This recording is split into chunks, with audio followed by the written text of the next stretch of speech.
Hello and welcome to the Sacral Circle, where we are healing sexual trauma collectively and lovingly. I'm your host, Janie Terrazas, and I'll be interviewing women from all walks of life who have had to face a sexual tragedy in one form or another and triumphed over their adversity. On every episode, a guest will deliver inspirational support, words of comfort, and empowering healing advice.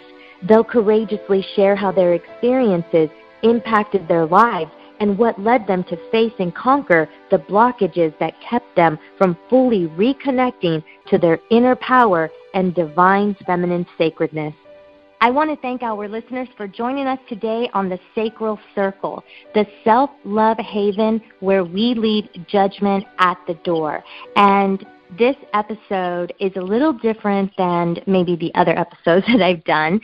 I happened to be out, I would say it was about a week ago actually, and I met this woman of all places in the bathroom. I was at a place called, and you're going to laugh if you hear the name of this place, it's called Ricky Bobby's. My brother's a musician, and he was playing, and I wanted to go support him, and there was this woman who was just so strikingly beautiful. And when I say beautiful, well, not only is she aesthetically beautiful, but her essence, her spirit, like I can just feel people, and I gravitated towards her. And I love people that march to the beat of their own drum, and I could tell she was one of those girls. But there was like something deeper there that I was like drawn to, and we struck up a conversation. And in just a couple of minutes that we were talking, somehow we got to talking about our trauma. And I was like, oh my God, like you have to be on my show. I didn't even know exactly what she did for a profession yet, but just I knew enough that she had healed and she was a healer. And funny enough, she's studying nursing. And so I was like, listen, we got to have you on the show. You got to tell your story. And so we have her on today. I'm so grateful, and I'm just going to read a bio. And again, this bio isn't like a typical bio that I would normally read, because when I asked her for one, she was like, I feel like it was more of a journal entry. I hope this works for you. And I said, you know what? We're just going to go with the flow. And I like it just as it is. So before I introduce Courtney Cumberland, I'm going to read these beautiful words that she wrote. I have been selfish for 25 years. Almost a decade of that was wallowing in self-pity, neglecting myself, yet acting with the most selfless intentions I was capable of. I cherished those who doubted me, the ones I called friends. And then I woke up. Today I stand firm to define myself as something more than the hand life dealt me and the wounds that my past scarred me with. Today I am selfless. I may still neglect myself, but for the sake of handing off strength to someone who is weak or passing courage to someone living in fear. I know my path, and as much as I try to fight it, I am led back to what I know I am here to do. My life may expire, but I intend to continue to save lives from my grave. Wow. Hey, Courtney. Hi. Thank you so much for having me on. This is really exciting. No. I've never done anything like this, and I absolutely agree with what you had to say. It was complete destiny for us to meet. Who would have known a bathroom stall? I know, and that's why, we all need to kind of like let our walls down, because sometimes some of the most profound moments you can have are with a stranger, and I have a feeling like you're not going to remain a stranger. 2 minutes and a mistaken unlocked door. As I wash my hands, you walk in. I mean, how much more of a godsend could that be, honestly? I know. I walked in and she didn't lock the door, and luckily she wasn't peeing still. She was already. I was not doing anything X-rated or anything like that. Just washing my hands, and I said, "Come on, girl, come on in. It's fine." I'm an open book. I'm a pretty open person, obviously. I welcomed you into my bathroom stall as I was still finishing up. I believe everything is happening for a reason, and meeting you definitely was one of those moments for me. Yeah, and I'm really I'm grateful for your time. You have such an incredible story, and your resilience and your ability to like come out of this darkness that you were in is pretty remarkable. So why don't you tell people a little bit about yourself and your story? Okay. Well, I appreciate that. I really do. It's not been an easy road, and it's definitely been a struggle. to say the least. But we'll just kind of, in a nutshell, start from the beginning. I was born into a normal family, a wonderful family, 2 loving parents, high school sweetheart, nothing you would expect from somebody that ended up like me. I didn't have daddy issues. I did everything right until my dad's job kind of took us around the country, and we landed in a little small town called Eaton, Ohio. And that's kind of where my story, so to speak, began. I was a real shy kid before that and had no reason to be, just grew up in a small town and kept to myself. But as I was drug around the country, I just quit wanting to be quiet. But Ohio is really what definitely pulled that out of me. I can't say anything more about Ohio because I don't remember much. Honestly, I remember we had a 1-story house. It froze one winter. My dad did some figure eights on the riding lawnmower, and I had a neighbor that lived behind us that we shared a backyard with that was separated by nothing but some rose bushes. Mm-hmm. So I refer to Ohio as a clusterfuck, a mind fuck. Excuse my language, but no, it's okay. That's just kind of who I am. I was 8 when I lived there, and although I don't remember a lot of my details living there, as I just said, but there is a specific day that I remember every detail. And I was friends with the neighbor we shared the backyard with, and she was my age, about 8, and very nice family. I had been, hanging out with her and her family for quite a while. We were there for about 2 years, and she had an older brother named Joel. That name still sends some shivers up my spine, but that's kind of the last of my, I guess you'd say, trauma. That name's a little bit hard to let go of in my book. But, I mean, considering, I think that anybody would feel that way. So I went over for a sleepover. We watched Police Academy. Things were going well, and we were just being kids. And because what kids do, girls do, let's paint some nails. So she sends me down to the basement to go grab her nail polish, and it was an unfinished basement. There were no walls intact, just the wooden planks lying there. I walked down, and that's where her brother Joel stayed. As I was kind of rumbling around and kind of just looking for this this mysterious nail polish, her brother called me over and just asked me to come sit on his bed. And at this point, he was a friend. He was my friend's older brother and nothing more. And that's where my trauma began. How old was he? He was 16. So I went and sat down next to him on the bed and, kind of started up a conversation. And the conversation led to, so have you ever been kissed? And I was like, oh, real shy, No, I haven't. Okay, well, why don't you lay back?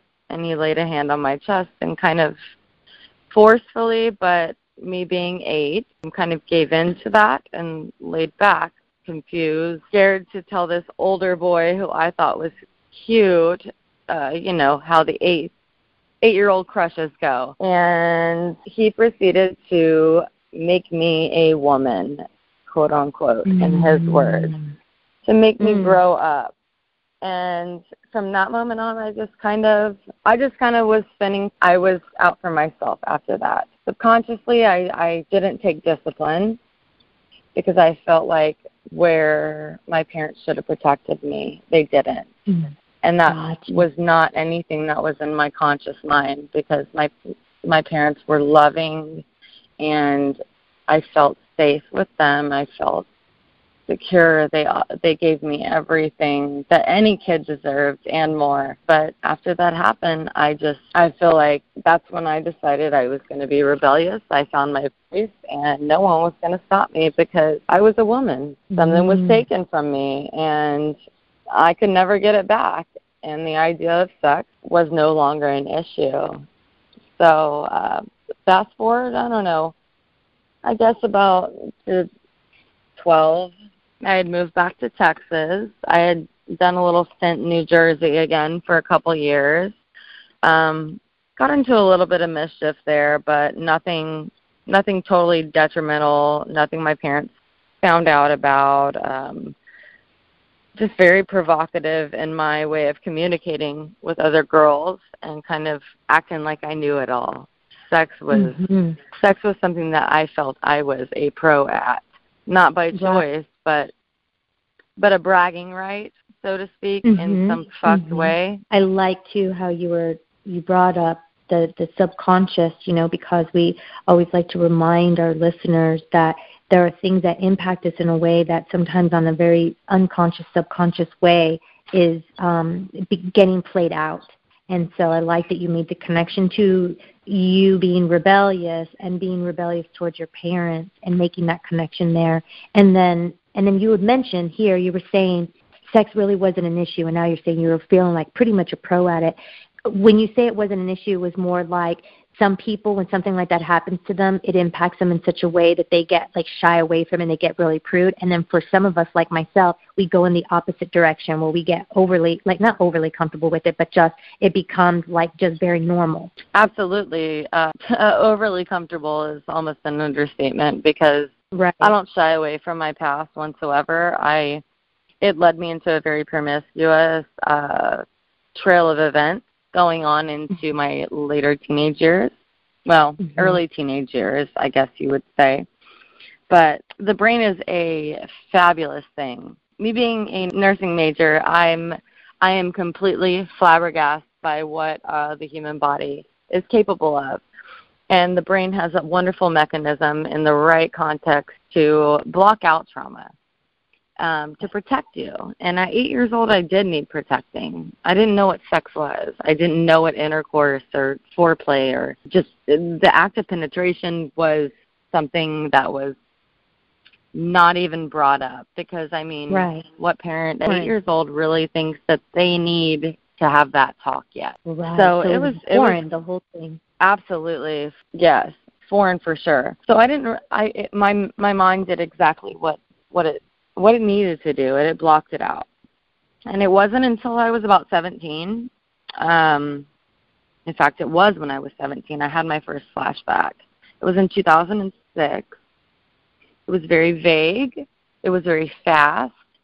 I was under the influence of some alcohol, and I remember I had some friends over at my parents' house. They were out of town. I wasn't supposed to be at my house. I was supposed to be under some parental supervision, but I had done my manipulative manner and gotten my way back to my house to have some friends over. And I hung out with an older crowd, so drinking was part of every event. And I learned very fast that alcohol consoled me.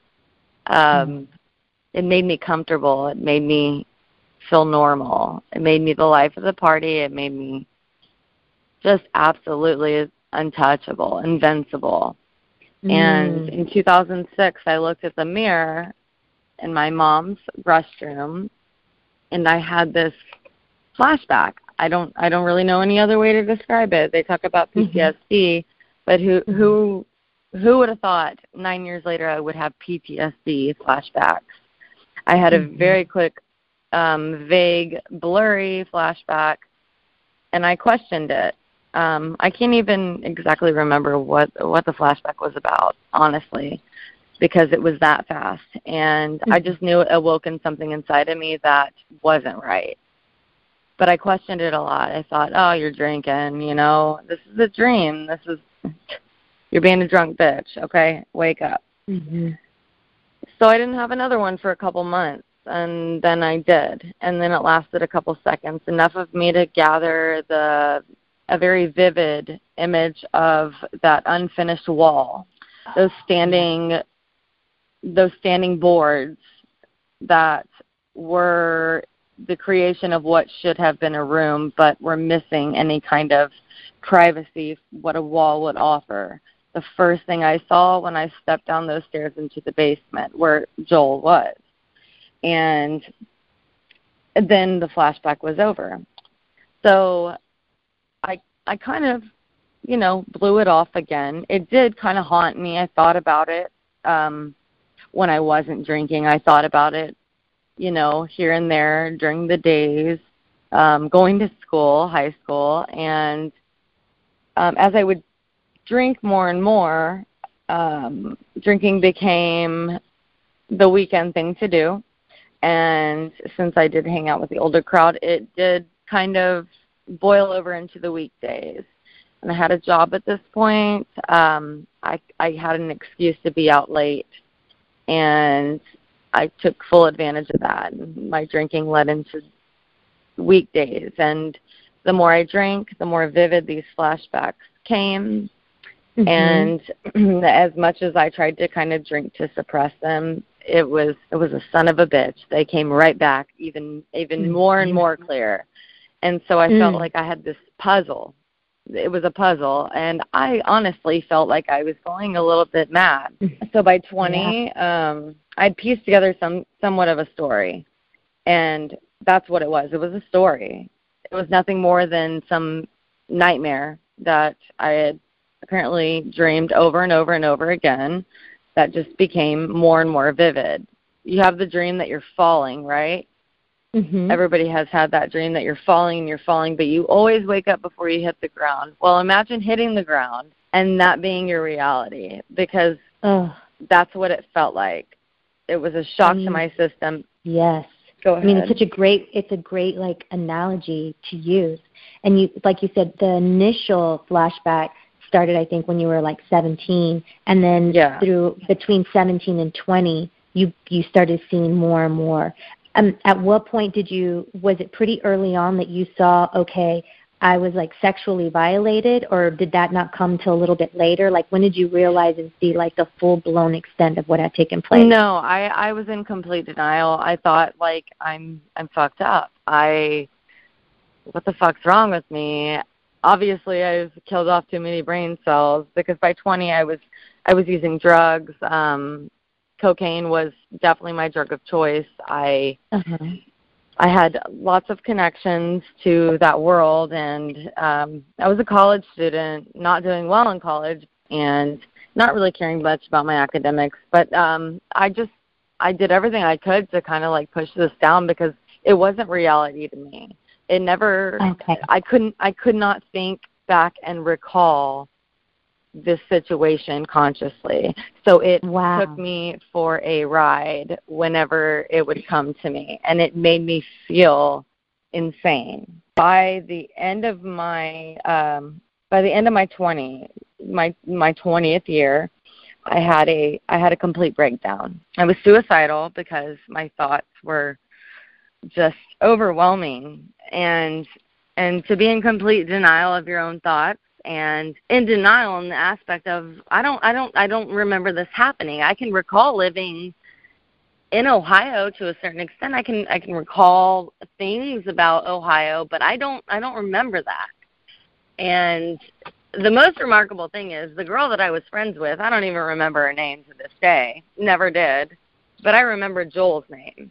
And when I ended up hitting rock bottom, and I ended up confiding in my brother that I didn't want to be here anymore, and I didn't necessarily want to kill myself, but I wanted God to take me in my sleep. I didn't want to wake up, but I didn't have the balls to kill myself, because I truly felt I wasn't worthy to be on this earth, and God would get rid of me because of that. And so many girls and so many women who have been through something like this, they do feel dirty, they feel worthless. Now, in your case, you weren't even in recognition yet that this had actually happened to you. And it was still this, like, why am I getting these visuals? Where is all this coming from? And you thought it was because of all the drugs or the drinking that you had been taking, not even knowing that this was real. Yeah. Absolutely. I mean, and at this point, I had tried to quit drinking, and that led me into panic attacks, and I acquired the wonderful disorder of anxiety, which anxiety shakes hands always with depression. And so I would drink because that's what I needed to do. And during one of these drinking episodes at home on my parents' front porch, my brother, who is 6 years younger than me and lived at home still because he was in high school, I confided in him that I don't want to wake up. I don't want to do this anymore. My mind is not right. I'm not okay, and I don't think I can ever be normal. So hopefully God just takes me because I don't know how much more I can take.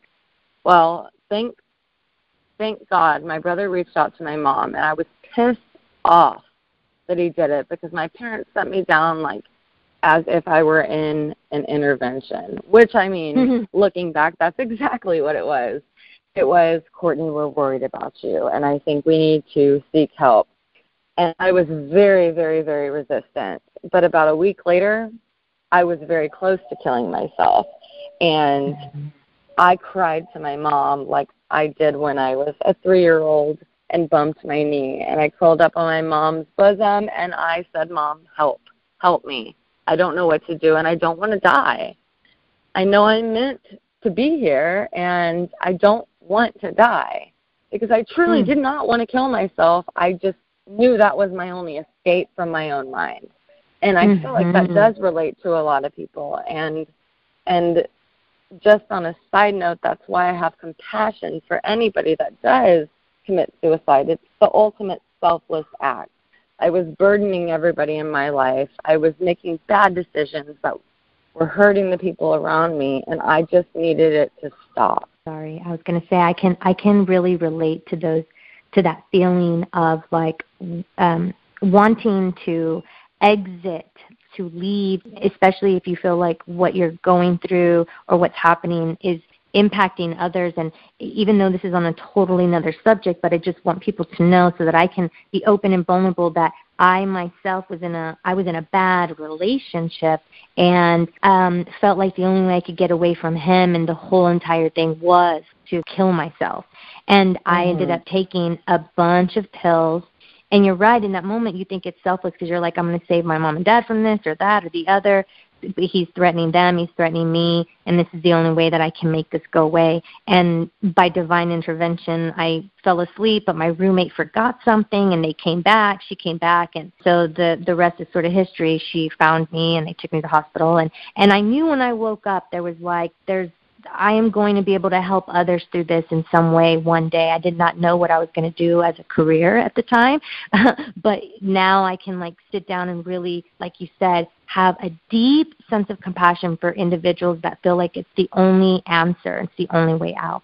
So I just wanted to share that, but please continue though. I appreciate you saying that. I just had to say, like, it's kind of a breath of fresh air because a lot of people would disagree with the whole compassion towards suicide, but unless you've been on that edge and really been contemplating to jump, you don't understand. And I hope nobody does. That's never been there because I mean it's not a fun place to be. I mean you're given this one life and it's a blessing, and to think that you want to play God, obviously outsiders will see that as selfish, but in the mind of somebody it's the complete opposite. But continuing on, I mean, so my mom, I cried to her. So by this time I didn't have a choice but to come clean to my parents, and I was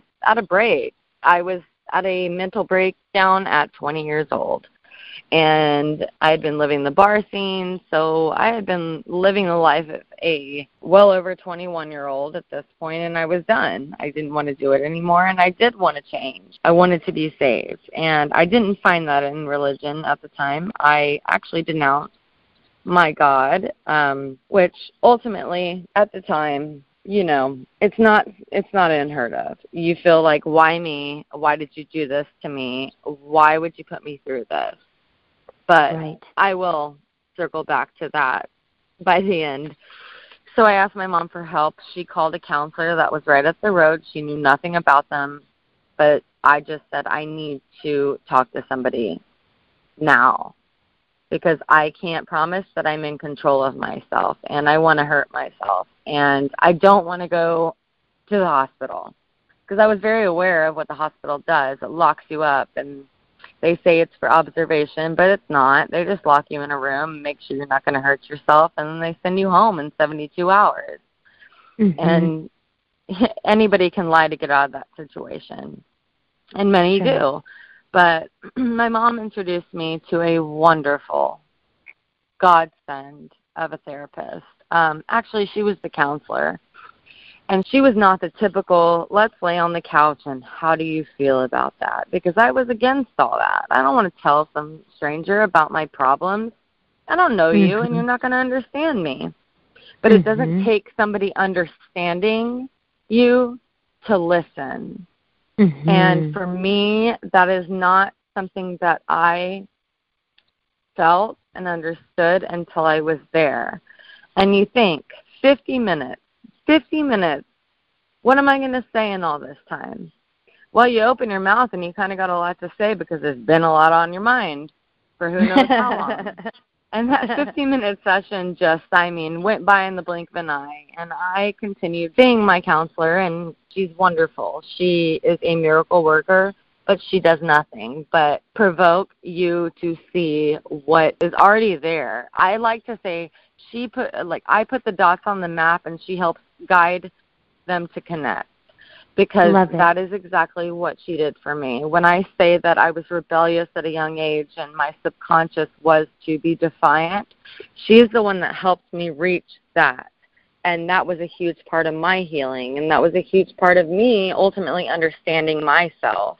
When I questioned a lot of my decisions growing up and entering adulthood, I questioned my promiscuity, and I, of course, woke up the next day like, why did I do that? What's wrong with me? Why was I thinking this? What's wrong with me? Am I the only one? But she totally put everything into perspective without ever having to say that to me. She allowed me to come to those things on my own, and just listened and compassionate listening too, you know. She was very compassionate, but I don't personally know what she's been through, and it didn't matter whether she had been through anything at all or a lot more than I had. It didn't matter. She did her job, and she did it so well. And again, I was very against this, and a lot of people are. I mean, you want to go tell your problems to a stranger? No, thank you.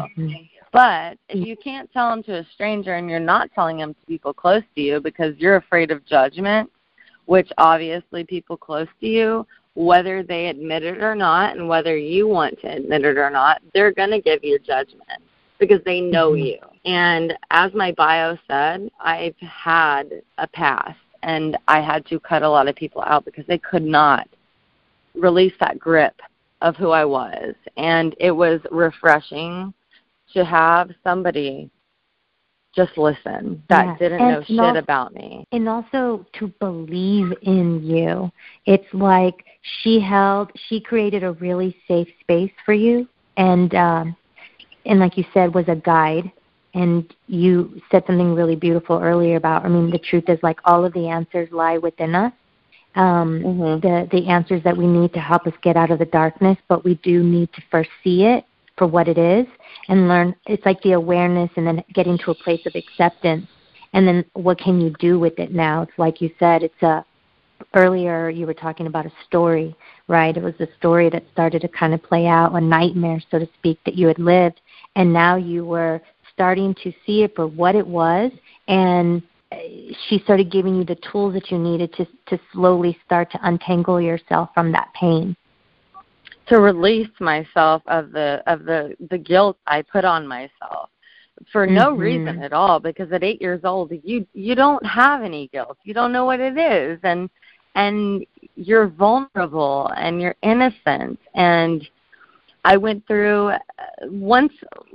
She was the one that brought it into light to me, and you asked me, when did I really understand that happened to me? She confirmed that my first visit. She said, you know too many details, and I don't deny for a fact that this happened to you.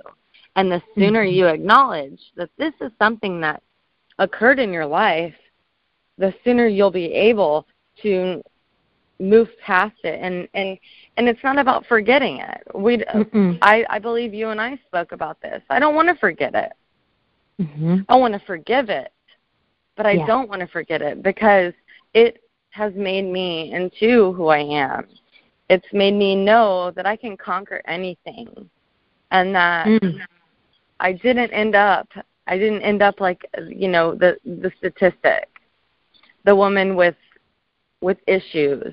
I was on that path. I was drugs, alcohol, all that, self-pity. I was on that path, and I did that for quite a while. But I don't know. I was sick of feeling sorry for myself, and I knew there had to just be another way to take what I went through and take my trauma and allow it to empower me. And not even at the time to help anybody. But I did go through that anger, that hatred, and I was raised with a religious background, not to hate anybody, but I hated that man. And it wasn't until, I'd say in the past couple of years, I was able to let go of that hate, because it did hinder me. I led myself into terrible relationships, and I got myself into still bad situations because I saw something in these awful men, because I held on to so much hate for this one man. And because he took something from me. He took everything from me. He took my womanhood, something that you're supposed to have a choice over. And I seek control, or I sought control after that. And it left me emotionless towards sex. It left sex as nothing more than an action. There's not love behind it. There's no feelings that go into it. It's an action. And it doesn't even matter if you enjoy it.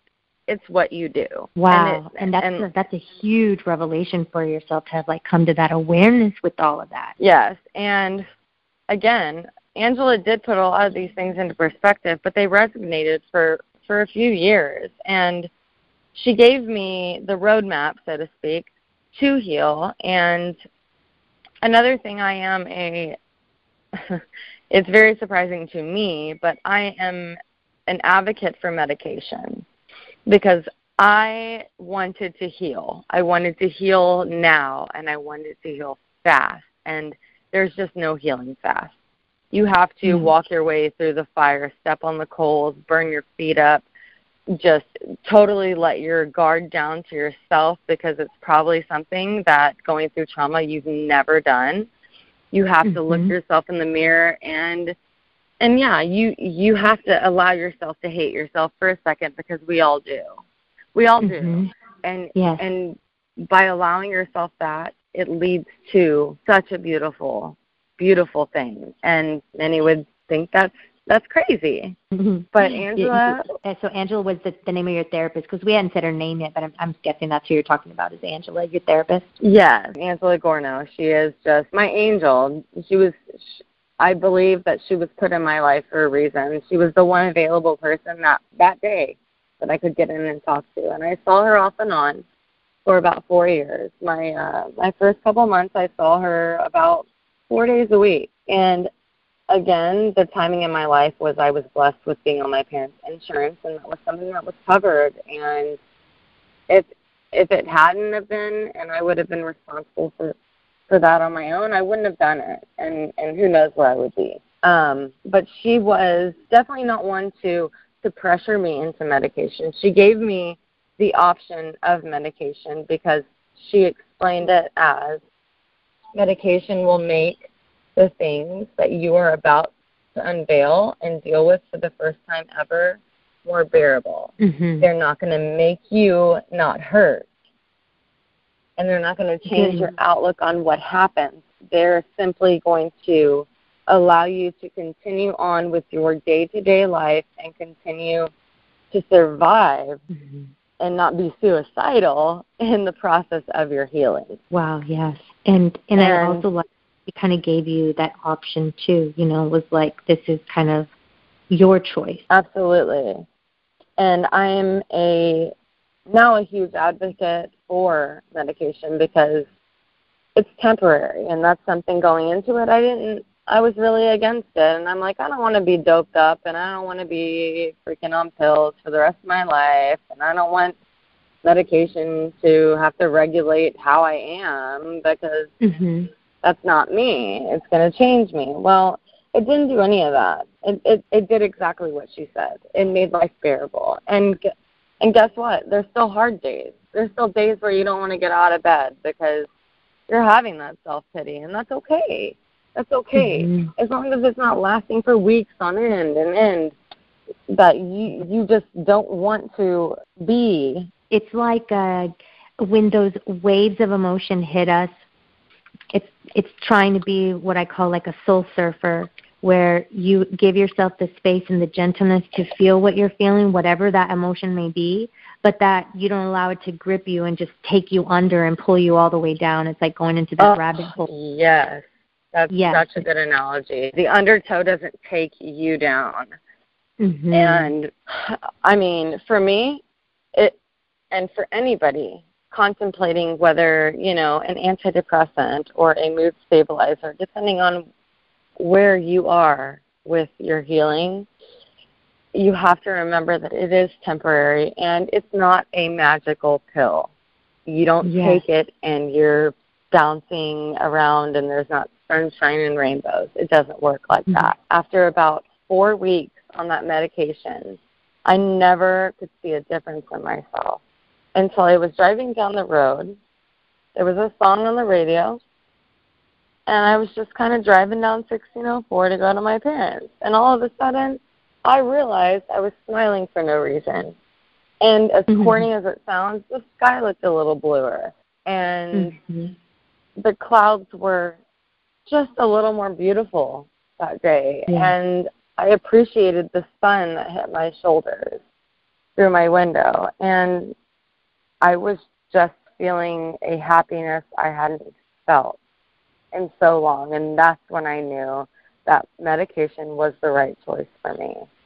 Right. And I also appreciate that you mentioned and you reiterated, like, this is temporary. If you end up getting on medication and realize that you're taking a higher dosage than you're supposed to, or you're actually better and all's well, but you're like finding yourself still wanting to rely on them because you do have to be careful of not becoming addicted to them and being honest with yourself, about it too.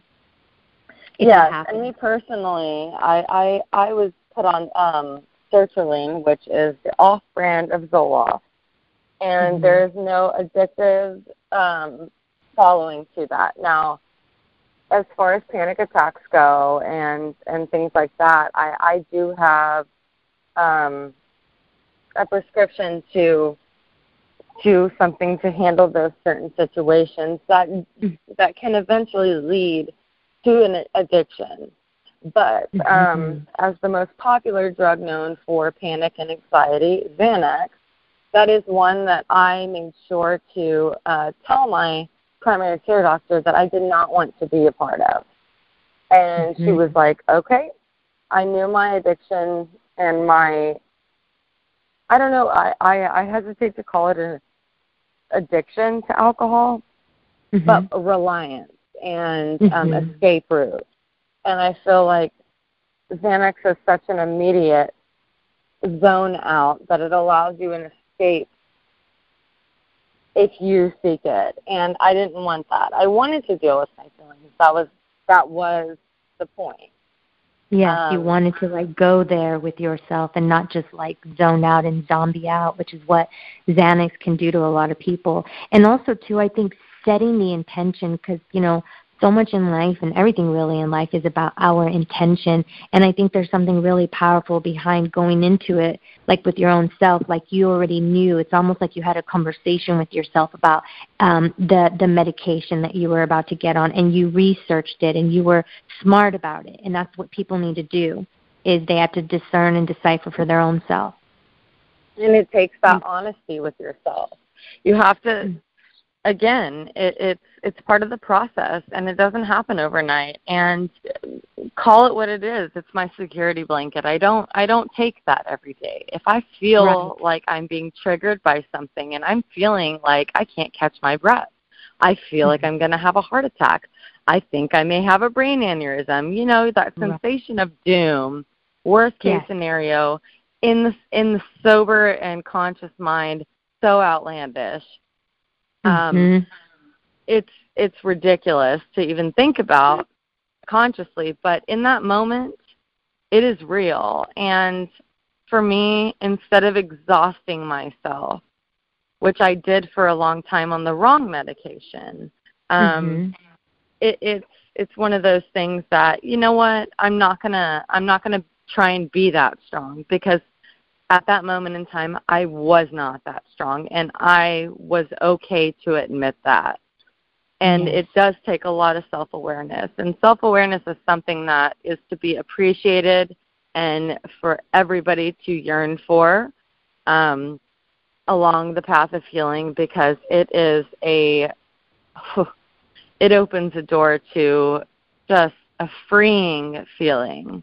When you know yourself and you become confident in who you are and you know right from wrong, that doesn't mean that you don't choose wrong sometimes, but you're dealing with the consequences consciously to know, I did this wrong, I chose to do this wrong, and I know there are repercussions for that. But to know yourself well enough to know your reaction to the wrong decisions and the freedom that you're going to feel for, and the empowerment that you're going to feel for choosing the right decision, it's a wonderful thing. It's something I've never felt until, 26 years old. I guess I didn't know myself. You feel in your early 20s like, I know who I am. I'm going to be this way forever. Well, open yourself up to know yourself a little bit better and trust that little bit of a voice in the back of your head saying, you know that this is not you. And block out everything, every stigma, every stereotype, everything that you've done your whole life, every judgment, and just look in the mirror and say, what are you and how can you help yourself? Yes, it's such a beautiful way to put it. And again, like when you were talking about right and wrong, sometimes I now sort of use healthy and unhealthy. We're always making healthy, loving, wise choices for ourselves, or unhealthy, fear-based choices for ourselves. So, and that's the beautiful thing, is that we have the free will on how we want to feel, what's the life that we want to live, what are the kind of relationships that we really desire to have. And if everything inside of us is keeping us from that, it's like taking a hard look at self and taking full accountability and responsibility for the quality of your wellness and the quality of your life. And you are one of the many women that I have come across. And listen, there's those of us that have dealt with trauma and have faced their dragons head on and have learned how to tame them and have healed self. And it is an ongoing process, like you say. We're in a constant path of like evolution. And for those of us that dealt with a lot of trauma, you know, it's like you said, it never leaves you. You can't like completely forget it, but you can use it to empower yourself. And you can make it a part of you in a positive life. When you do that, you have overcame your trauma. When you can make it a part of yourself to build on and to use as a positive in your life and not let it weigh you down, that's when you've truly moved past.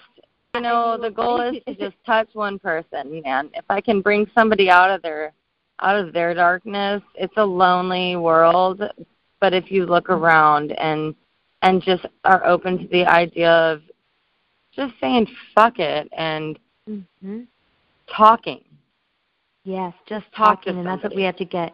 And that's what I mean by you just doing the show and people getting to hear you share your journey, it's going to inspire and open people's minds and open people's hearts. And so I feel like anytime we deliver our testimonial, it in itself is a very healing thing. So I think it's safe to call yourself a healer. And I know that you're also pursuing your nursing. And tell us, like, aside from the therapy, I don't know if there's anything else that you would like to add about what has helped you really step into your divine goddess. In a very, very short nutshell, because I know I'm going on, but I have a 2.5-year-old daughter. Her name is McKenna, and she was not planned, but she is the greatest blessing of my entire life. And when I gave birth to her, I had a postpartum hemorrhage, and I lost 2/3 of my blood and I was on death's bed, very much so. But when I came out of that, I had this, they say the calling for nursing is irresistible, and I can totally vouch for that. I never wanted to be a nurse, but that's what God chose for me. That's the situation and the event that needed to transpire for me to have that realization. And not only do I want to heal mentally and physically, I have a weakness for projects, you could say, and it makes sense with some of my past relationships. But projects is kind of a crass word for my patients. And I am so grateful for every patient I meet. They are so grateful for nothing more than what I feel is right to do. And that means the world to me. And my career as a nurse will lead me to do critical care, to be able to calm people in a very, very high anxiety, high stakes situation, life or death situation, like the nurses did at my bedside when I was bleeding out on the table. And overall, as I pursue and act upon that in my career, my overall goal and where my heart lies is with mental health. I am a diagnosed manic depressive patient. I have anxiety, and I have recently been diagnosed with bipolar 2, which means I don't go into psychosis. As much as people may like to argue that, I really don't. And I don't feel like that's shameful. I own it. I talk about it. I love that I can accept it, because I accepted it, and now it's allowing me to seek the proper help to become the best me and the best mother to my child. But it's also helped me gain a new appreciation for the mental health, just the mental health society. It's something that's just, gosh, so underfunded, and people fear the unknown. And it is what it is. Mental health is unknown. 90% of the brain is not understood. And so we take these crazy, quote unquote, by the way, never call a mental health patient crazy, because they will show you crazy. Right. But these crazy people we lock up in institutions, and we don't give them attention. We don't give them the medical treatment that they deserve, and we don't bother to try and understand why their brain is the way it is. And what I like to say is, who's to say that they're the crazy ones? Maybe they are actually the more intelligent beings, and we're the crazy ones for not even attempting to understand. I really would like to bring awareness, and I believe that it's something that needs to happen at a very young age. And if you can teach how to sew and balance a checkbook, because who does that anymore? In high school, let's teach about something that's affecting our youth every single day. There needs to be an awareness made towards mental health, and to prepare adolescents going in to that maturational period that they're about to enter as they go into adulthood, take on responsibility, enter college, deal with a whole new stress of life. I mean, the youth of mental health is undereducated, and it's something that really could strengthen our society, awareness on it. And if we could teach our youth about what it is to have a mental illness without the stigma involved, then maybe we can pull them out of hiding, so to speak, and entering into that maturational period of adulthood could be something that is to be embraced and not something that's intimidating and crushing for some. It's something that could change lives for our youth that, I mean, they're entering into the shittiest part of life. They're going to get slammed with bills. They're going to get slammed and shit on by life. I mean, it is what it is. We all know it's true. Life is not sunshine and rainbows. So, I mean, there's the highs and the lows. And you know, more certain schools across the country are starting to implement, instead of detention rooms, they're creating meditation rooms. And even the word mindfulness, like I work as a mindfulness coach, and I really believe that teaching kids at a really young age what that means and how to understand emotions, how to feel emotions, process emotions. You were talking about self-awareness, and that's about being an observer of like, oh, what is my body doing right now? What am I really feeling? I'm angry. Where is this anger at? And teaching them how to use their breath to calm the nervous system down. Like, they don't teach us any of these things. They don't teach us the difference between the right hemisphere and the left hemisphere of the brain, or how it all works, and how the mind and body are all interconnected, and your thoughts are impacting how you feel. And they don't teach us this. And so I think and I think you're right that we do have to change the paradigm, change the ideas, the concepts, beliefs that we have around mental illness, and embrace them instead of like ostracizing them and ridiculing them and making them feel like an outcast. These are the individuals that need us the most. And so I really appreciate all that you said about that. And I also know that that's one of your passions, that I can see you one day. I know you're doing your nursing, but you getting involved in that and creating a program or doing something with your life to help kids. Well, and as I say, saving lives after mine has expired is my ultimate goal. I want to leave something on this earth that has an impact and really can turn around what the internet and what social media has corrupted in our youth. And it's a self-image that is so self-absorbed and fake, and just the wrong reach message for many of our young. And I never thought I'd be saying that, but for somebody that is diagnosed, and when I say I'm bipolar, people think, oh, my gosh, you are a psychopath. Okay, well, if that's what you think, that's fine. But I'd love to educate you on what actually is wrong with me, down to a neurotransmitter level in my brain, and what is wrong. Because that's what it is. My brain doesn't fire the same as yours. And you know what?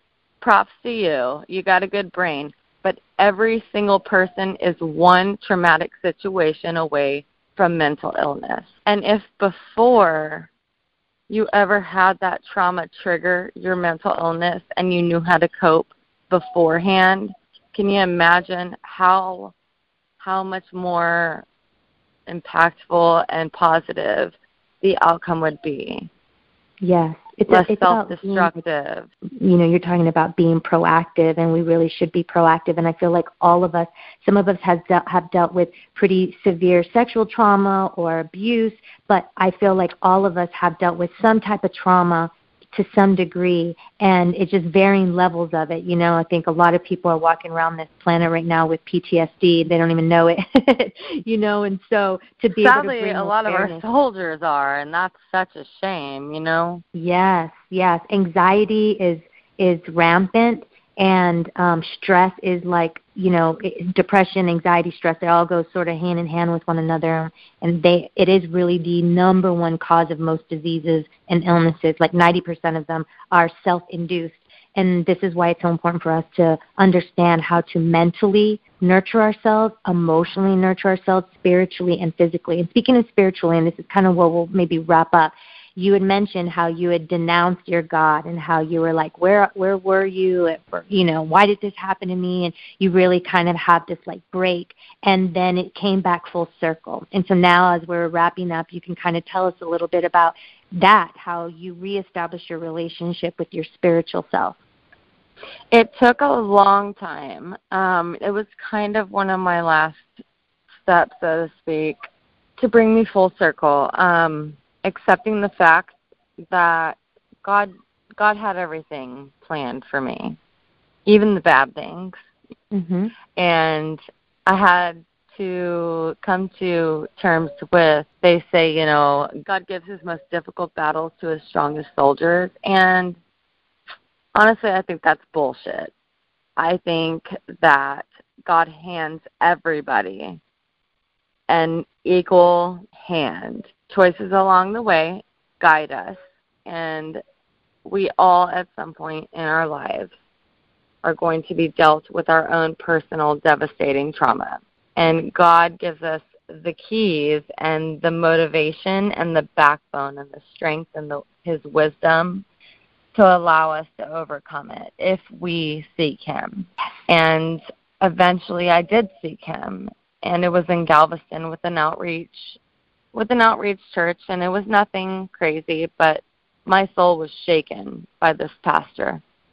And I had never felt that. Raised Catholic, confirmed, all that good stuff. Never felt any of that with the Catholic Church. No offense. Yeah, no, I understand. Catholicism is just not for me. Mm-hmm. But it's very old school. When I walked into this church, that was nothing more than some folding chairs and, a couple fake plants. This man shook my soul. He awoke something inside of me that hadn't been there my entire life, and it just so happened to be at the perfect moment. And since then, I don't feel like anything is a mistake. I feel like everything is, in a kind of twisted way, a blessing.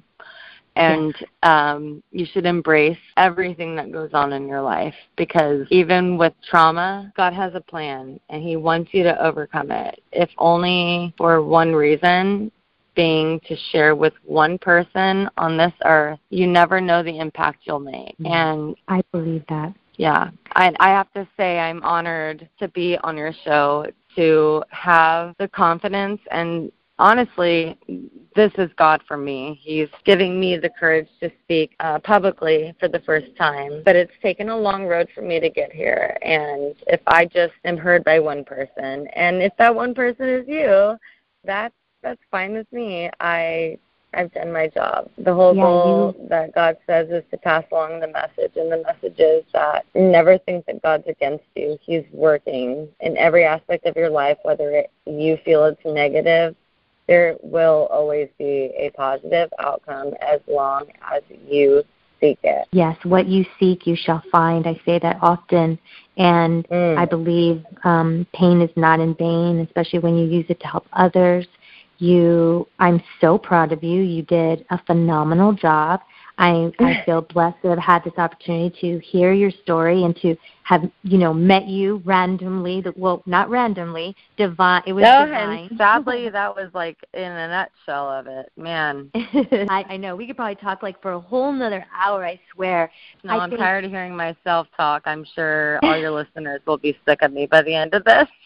No, not at all. But I do want to say again, like, you need to keep doing what you're doing. I want to wish you continued success on like all that you have already done and that you are in the process of working on, and the completion of your school. Yes, and I also want to say thank you for being a part of the Sacral Circle Sisterhood. No. You're doing work to help women reconnect to their light, their power, and we all deserve to feel happy and to feel at peace within ourselves. We all deserve to feel beautiful and to reconnect to our sexuality and sensuality. I am healed on that. Sex is something that it. there is so much love behind. It's not even funny. I'm terrified to have that relationship with anybody because there's too much meaning now. I'm like the 14-year-old girl losing her virginity for the first time and falling in love. Yeah, no, we didn't get to that point of the conversation, but yes. Oh. I mean, it's something that once I understood my trauma and I understood that it wasn't my fault and that I didn't choose this for myself, and something that's taken from you is only taken if you allow it to be taken. And bad experiences don't define all experiences, and you have the ability to recreate those. And it took a very long time for me to get to that. So well, congratulations.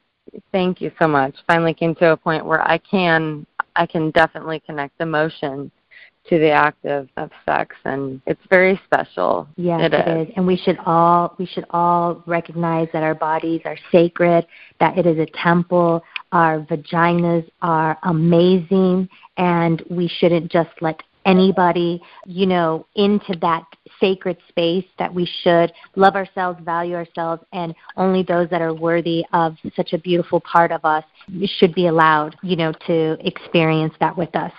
So absolutely. I think it's great. Yeah, I'm glad that we mentioned that. And so for those of you who are interested in connecting with Courtney Cumberland, I love your name, by the way, let them know how they can reach you via email or social media. Go ahead. If you'd like to follow me, my Instagram is cumberland06. And if you want to speak to me about something that's personally going on in your life, and I'm an open book. If I spoke to you today and you have questions, or you just need to vent, and you need to let go of something, and you need an unbiased ear, my email is cumberland77551@gmail.com. And you can find me on Facebook. My name's Court Ann. Search that. You'll find me. Crazy picture with my tongue out, I'm sure. But feel free to reach out. I'd love to hear from anybody that listened to this, anybody that needs to talk, or anyone that just wants to say hey. I appreciate that, and I'm sure they do too.